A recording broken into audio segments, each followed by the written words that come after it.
Plane and history enthusiasts may want to take a trip out to Walla Walla to get a glimpse of living history at the regional airport. We're talking World War II planes, the B-25 and the B-17. Both landed in the place of many waters this week for the Wings Over Walla Walla event. Meticulous restoration with a whole lot of attention to detail. These birds can really feel like a rift in time. Imagine this. You're 17 years old, sitting in a seat just like this in the B-17 bomber. But instead of marveling at the history around you, you're going to war. And at 36,000 feet, it gets pretty cold in here. As the folks around here were telling me, these were built for freedom, not for comfort.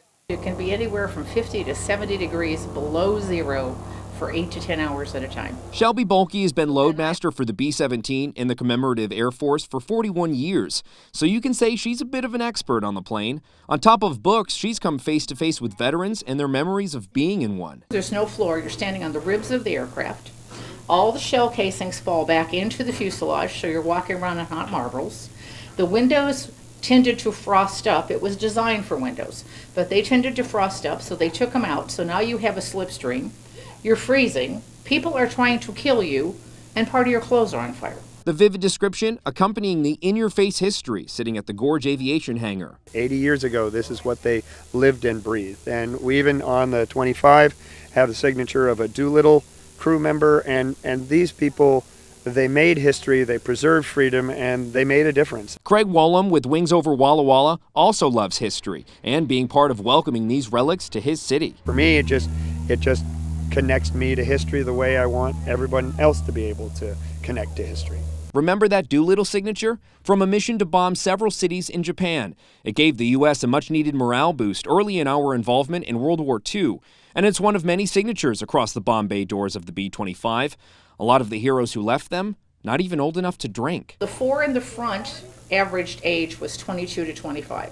The 6 kids in the back were all 17 to 19 years old. And if you look at training manuals, they're all full of cartoons because they were used to cartoons, they were used to comic books. And these planes were not designed for big people. Each has a crew of 10 and some pretty tight spaces. The fuselage is the consistency of 2 beer cans pressed together. Anything that came at you, if it shot you from the side, it literally went straight through one side, through the aircraft and out the other. There was nothing that stopped it. But these planes prevailed, and for the B-17, only 2 are left flying. Bulkey says this particular flying fortress has quite the story. Built in 1944, it arrived to the Pacific too late for combat, so it did other jobs. In the 50s, it was part of an above-ground nuclear test. She became the mothership. They put all the instrumentation on her. The other ship was remote controlled into the blast, and we know that an all-aluminum airplane melts. Then it fought forest fires for nearly 2 decades, and it took about that long to restore her. Because you can't just go to some auto parts store and get a ball turret. As Bulkey gets ready to retire after 41 years with the B-17, she says she'll miss adding heroes to her list. There's pictures under the glass. Those are my heroes.